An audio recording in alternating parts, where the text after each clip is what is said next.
आयत 82 सूरह निसा। ताकीद की जा रही है गौर व फिक्र और तदब्बुर की।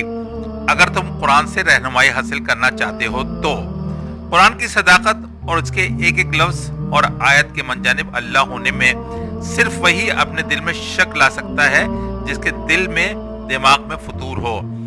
अगर ये किसी इंसान का बनाया हुआ कलाम होता तो इसके बयान करदा मज़ामीन और वाक़यात में तजाद होता, क्योंकि ये कोई छोटी सी किताब नहीं। ये एक 30 पारों पर मुश्तमिल फसी और बलीग कलाम है जिसका हर लफ्ज गौर व फिक्र की दावत देता है।